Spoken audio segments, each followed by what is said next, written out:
ब्रह्मा, विष्णु, महेश ये अजर अमर हैं। उनकी कभी जन्म या मृत्यु नहीं होती। वही तो सृष्टि के रचनहार हैं। उनका कभी विनाश नहीं होता। वो ही जगत के पालनहार हैं। वास्तव में परमात्मा तो निराकार है। यदि आप अपने जीवन में सुख प्राप्ति चाहते हो तो एकादशी का व्रत कीजिए, श्राद्ध निकालिए। जो श्रद्धालु लोग इस जन्म में दुख भोगते हैं वो उनके पिछले जन्मों के कर्मों का फल है, और पिछले जन्मों के कर्म फल को भगवानों को भी भोगना पड़ता है। तो फिर आम जीव की क्या औकात है? अगर परमात्मा की प्राप्ति चाहते हो तो हमारे साथ बोलिए, हरे राम राम राम हरे हरे, हरे राम राम राम हरे हरे, हरे कृष्णा कृष्णा कृष्णा हरे हरे, हरे कृष्णा कृष्णा कृष्णा हरे हरे। बोलो शेरा वाली माता की राधे राधे राधे राधे राधे राधे राधे राधे। भक्तों, यदि आप में से किसी के भी मन में कोई भी आशंका हो, कोई भी प्रश्न हो तो निसंकोच पूछिएगा। महात्मा जी, आप ये भोली भाली जनता को क्यों गुमराह कर रहे हो? अरे दुष्ट लड़की, तेरा ये बोलने का दुस्साहस कैसे हुआ? तेरे पास क्या आधार है कि मैं जनता को गुमराह करता हूँ? लगता है ये हिंदू विरोधी है। ए चल नीचे बैठ।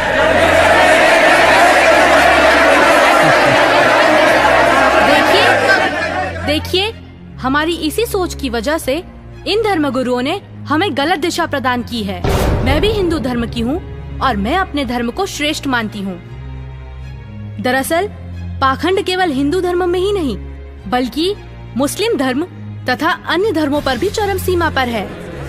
लेकिन ये हिंदू धर्म की आड़ में नकली संत अपना मनमाना आचरण करके शास्त्रों के विरुद्ध ज्ञान दे रहे हैं, और यही कारण है कि भक्ति करने वाले भक्त को वो लाभ नहीं मिले जो मीराबाई को मिला है, ध्रुव प्रहलाद को मिला है, नानक जी को मिला है। मैं किसी का विरोध नहीं कर रही। मैंने खुद अपने शास्त्रों को पढ़ा है और मेरे मन में भी कुछ प्रश्न हैं। लेकिन दुर्भाग्यवश हमारे समाज में अपने धर्म को, अपने शास्त्रों को, अपने परमात्मा को जानने की कोशिश करता है तो उसे आप जैसे भोले श्रद्धालु धर्म विरोधी समझने लगते हैं।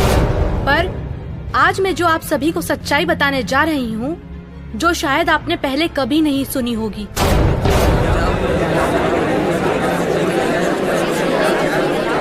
ज्यादा बात मत बना लड़की। तेरे पास क्या प्रमाण है? बताती क्यों नहीं? महात्मा जी, थोड़ा धीरज रखिए और सुनिए। आप ही ने तो कहा था ब्रह्मा, विष्णु, महेश अजर अमर हैं, उनका कभी विनाश नहीं होता, वही सृष्टि के रचनाहार हैं। मैंने टीवी पर एक संत रामपाल जी का सत्संग सुना, उसी से पता चला। पता है उन्होंने क्या कहा? रुकिए एक मिनट, अभी बताती हूँ।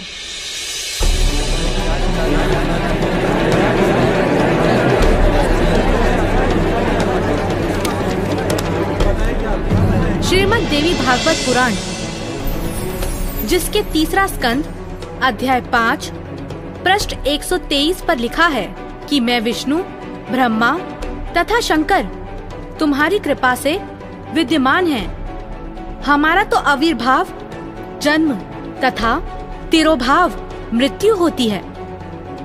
हम नित्य अविनाशी नहीं हैं।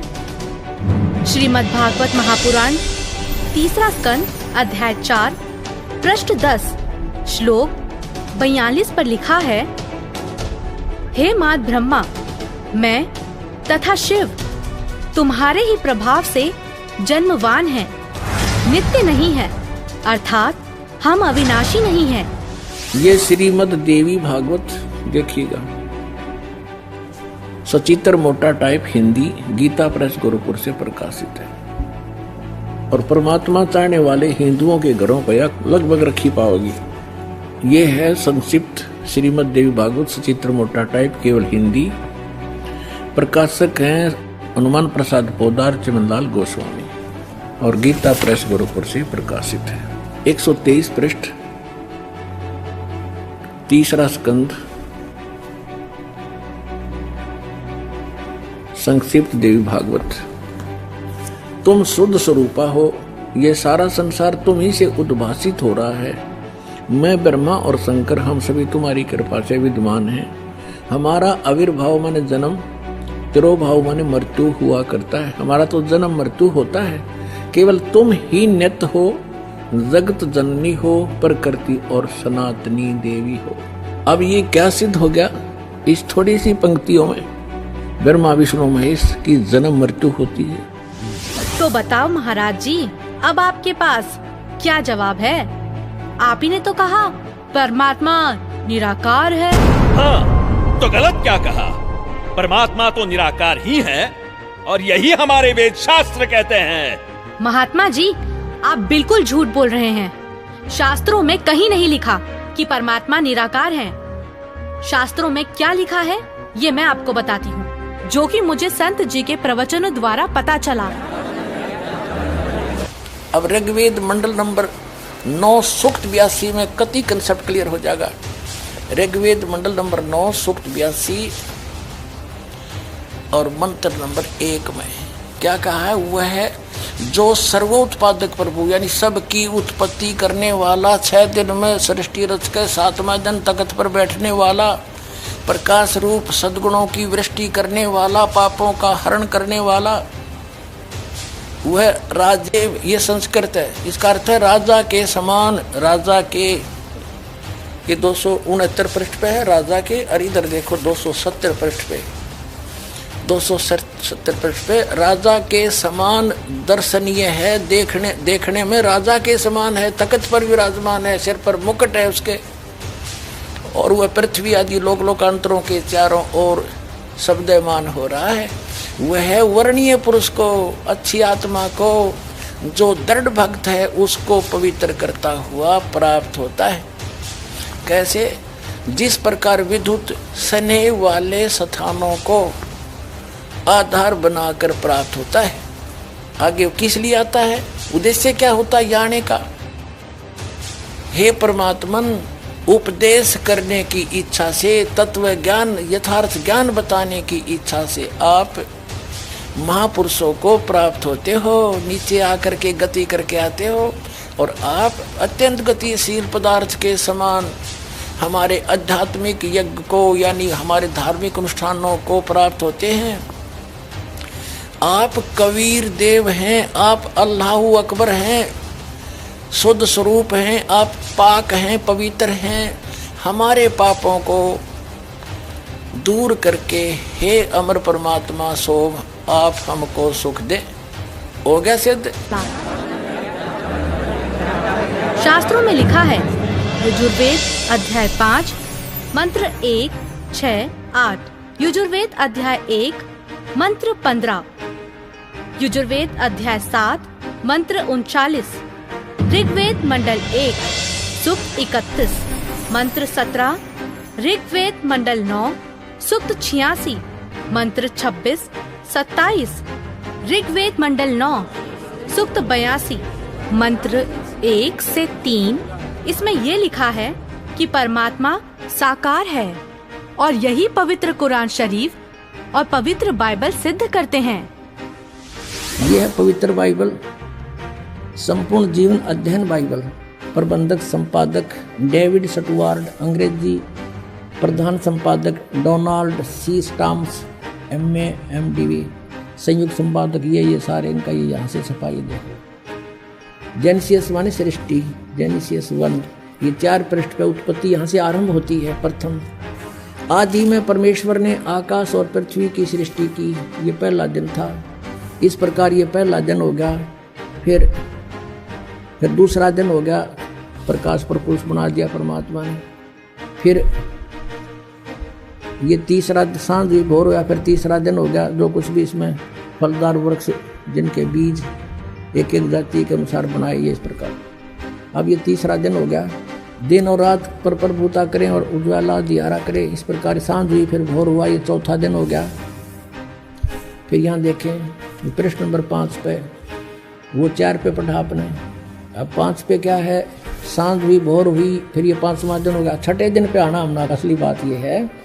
फिर परमेश्वर ने कहा मनुष्य को हम अपने स्वरूप के अनुसार अपनी समानता में बनाएं, और वे समुद्र की मछलियों और आकाश के पक्षियों और घरेलू पशुओं और सारी पृथ्वी पर और सब रेंगने वाले जंतुओं पर जो पृथ्वी पर रेंगते हैं अधिकार रखें, यानी उनसे समझदार हों। तब परमेश्वर ने मनुष्य को अपने स्वरूप के अनुसार उत्पन्न किया। अपने ही स्वरूप के अनुसार परमेश्वर ने उसको उत्पन्न किया, और नर और नारी करके उसने मनुष्यों की सृष्टि की। तो परमात्मा किसा होया, मनुष्य जैसा, नर जैसा। अंडरस्टूड हो गया। अब पवित्र बाइबल ने स्पष्ट कर दिया कि परमात्मा मनुष्य जैसा है, उसने अपने जैसे रूप में मनुष्य को बनाया, नर नारी करके उत्पन्न किया। अब कुरान शरीफ दिखाते हैं आपको, देख कुरान शरीफ शास्त्रीय अरबी पद्धति पर नागरी लिपि में रूपांतरकार हैं नंद कुमार अवस्थी, शेरवानी संस्करण। ये कहाँ से छपी है?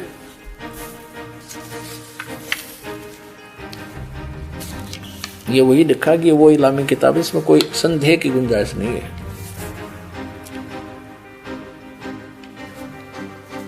शेरवानी संस्करण, प्रकाशक है लखनऊ किताब घर, मौसम बाग, सीतापुर रोड, लखनऊ।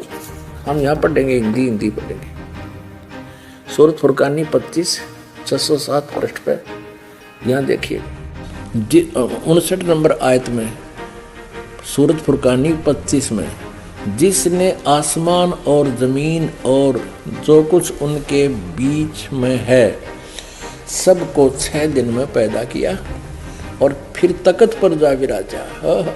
अब इससे सिद्ध हो गया कि दोनों पवित्र सदग्रंथों ने रल मिलकर ये सिद्ध कर दिया कि परमात्मा मनुष्य जैसे शरीर युक्त है, मनुष्य जैसा साकार है। महात्मा जी, आपने ये भी झूठ कहा है कि श्राद्ध निकालने, व्रत करने से सुख और मुक्ति मिलती है, जबकि संत जी के प्रवचनों से सुना है कि गीता अध्याय 9 के श्लोक 25 में कहा है, पितरों को पूजने वाले पितरों को प्राप्त होते हैं, भूतों को पूजने वाले, पिंड दान करने वाले भूतों को प्राप्त होते हैं, अर्थात भूत बन जाते हैं। गीता अध्याय 6 श्लोक 16 में लिखा है कि हे अर्जुन, ये योग ना तो अधिक खाने वाले का, ना बिल्कुल ना खाने वाले का, ना अधिक जागने वाले का, ना अधिक शयन करने वाले का, और ना ही एक स्थान पर बैठकर साधना करने वाले का सिद्ध होता है। गीता अध्याय 16 श्लोक 23-24 में कहा है कि शास्त्र विधि को त्याग कर जो साधक मनमाना आचरण करते हैं, उनको ना तो कोई सुख होता है, ना कोई सिद्धि प्राप्त होती है, तथा ना उनकी गति अर्थात मोक्ष होता है। अरे क्या चल क्या रहा है इस लड़की का? अरे कोई तो रोको उसे। ये लड़की सही बोल रही है।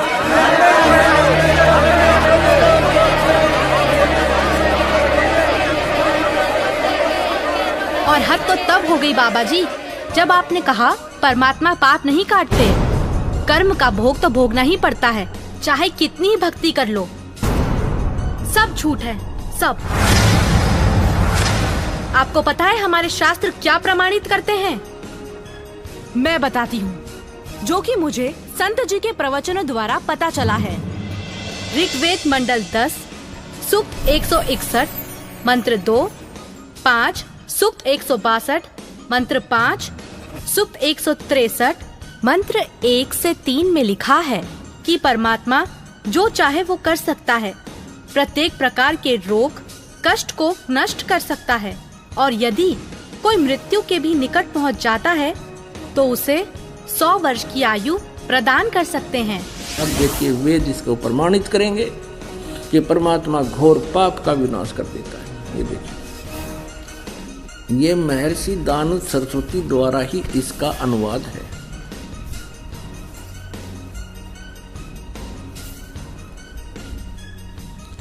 प्रकाशक है सर्वदेशिक आर्य प्रतिनिधि सभा 2/5 महर्षि दान भवन रामलीला मैदान नई दिल्ली से। यजुर्वेद आर्य भाषा भाष्य संपूर्ण 40 अध्याय महर्षि दानंद सरस्वती कृत यानी दानंद जी के द्वारा इनका अनुवाद है।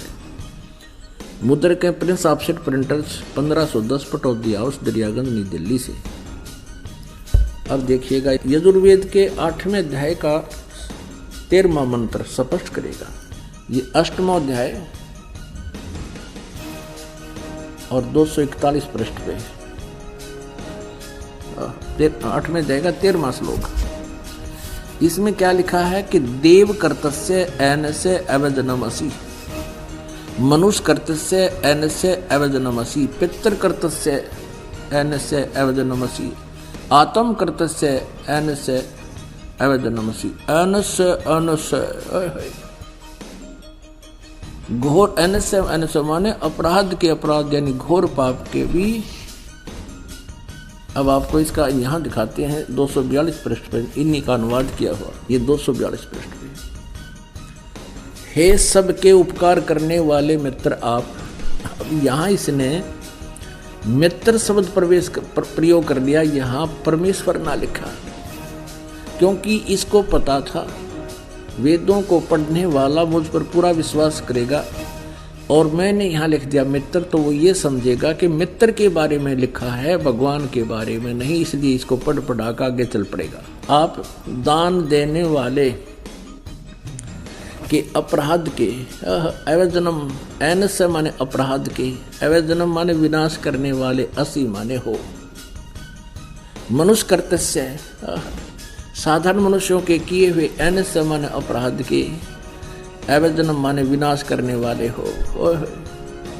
पितृ कर्तस्य पिता के किए हुए, एनस्य माने अपराध, ये अपराध ही लिखना चाहिए था, विरोधासन लिखा है। अच्छी प्रकार हरने वाले हो, नाश करने वाले हो। अपने किए हुए, एनस्य माने पाप के, एनस्य कहो, एनस्य का अर्थ पाप कहो, एनस्य माने अपराध कहो, एनस्य माने अपराध या पाप एक ही अर्थ होता है। एनस्य माने पाप के दूर करने वाले, अवजनम माने नाश करने वाले, अवजनम विनाश करने वाले हो, अवजनम माने विनाश करने वाले हो। एनस्य एनस्य अधर्म के अधर्म यानी घोर पाप के भी, अवजनम माने नाश करने वाले हो। अब जानता हुआ मैं जो कुछ भी अधर्म आचरण किया करता हूं या करूं, अनजान में जो कुछ भी किया करता हूं वह करूं, उस सब एनस्य माने अपराध के, पाप के, दुष्ट आचरण के नहीं, पाप के आप अवजनम माने नाश करने वाले हो। और महात्मा जी, आपको तो ये भी नहीं पता पूर्ण परमात्मा कौन है। अच्छा लड़की, तो तुम ही बताओ कौन है पूर्ण परमात्मा? पूर्ण परमात्मा, पूर्ण परमात्मा वो है जिसने सृष्टि की रचना की है। उस परमेश्वर का नाम है कबीर। मैं आपको प्रमाणित करती हूँ, जो कि मुझे संत जी के प्रवचनों द्वारा पता चला है। प्रमाण 1, पवित्र यजुर्वेद अध्याय 29 मंत्र 25। जिस समय भक्त समाज को शास्त्र विधि त्याग कर मनमाना आचरण कराया जा रहा होता है, उस समय कबीर देव तत्व ज्ञान को प्रकट करता है। प्रमाण 2, पवित्र सामवेद संख्या 359 अध्याय नंबर 4 के खंड नंबर 25 का श्लोक नंबर 8, जो कबीर देव तत्व ज्ञान लेकर संसार में आता है, वह सर्वशक्तिमान है तथा काल के कर्म रूपी किले को तोड़ने वाला है, सर्व सुखदाता है तथा सर्व के पूजा करने योग्य है। ऋग्वेद मंडल 9 सूक्त 86 मंत्र 17। ऋग्वेद मंडल 9 सूक्त 86 मंत्र 18। ऋग्वेद मंडल 9 सूक्त 86 मंत्र 19। ऋग्वेद मंडल 9 सूक्त 86 मंत्र 20। अथर्ववेद कांड नंबर 4 अनुवाक नंबर 1 मंत्र नंबर 7। मुस्लिम धर्म के पवित्र शास्त्र कुरान शरीफ सूरत फुरकानी 25 आयत 52 से 59 में लिखा है कि कबीर परमात्मा ने 6 दिन में सृष्टि की रचना की तथा 7वें दिन तख्त पर जा विराजा। जिससे परमात्मा साकार सिद्ध होता है। राग तिलंग महला 1, पंजाबी गुरु ग्रंथ साहिब, पृष्ठ नंबर 721। बाइबल में भी लिखा है, सृष्टि की रचना परमात्मा ने की, जिनका नाम है कबीर।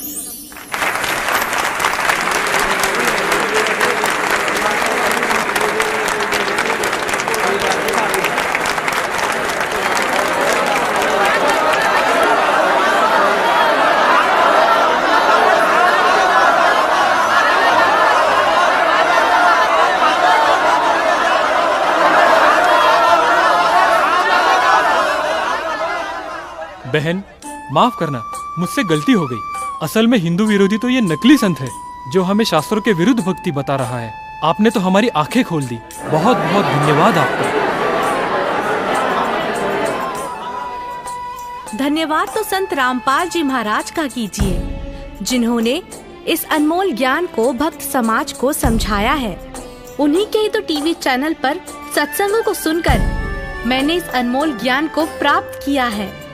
हर रोज टीवी पर सैकड़ों बाबा आते हैं, लेकिन सही भक्ति तो संत रामपाल जी महाराज ही बताते हैं। तो बोलो संत रामपाल जी महाराज की जय। संत रामपाल जी महाराज की जय। संत रामपाल जी महाराज की जय। आओ सब मिलकर जागरूकता लाए, पाखंड और अंधविश्वास को जड़ से मिटाए। अंधश्रद्धा भक्ति मानव जीवन के लिए बेहद खतरनाक है। शिक्षित समाज से निवेदन है कि नकली और शास्त्र विरुद्ध साधना बताने वाले धर्म गुरुओं से बचे तथा नकली धर्म गुरु का विरोध करे। सभी धर्मों में पाखंडवाद चरम सीमा पर है। समाज को चाहिए कि गलत साधना बताने वाले धर्म गुरुओं का डटकर विरोध करे। पुस्तक अंधश्रद्धा भक्ति खतराए जान को पढ़े। हमारे इस वेबसाइट पर जाकर इस पुस्तक को निःशुल्क पाए, या फिर आपका पूरा नाम, पता और फोन नंबर इन नंबरों पर SMS करें। अवश्य देखिए जगत गुरु तत्वदर्शी संत रामपाल जी महाराज के मंगलमय प्रवचन हर रोज इन चैनलों पर। सोशल मीडिया पर हमसे जुड़ने के लिए लाइक, सब्सक्राइब और फॉलो जरूर करें।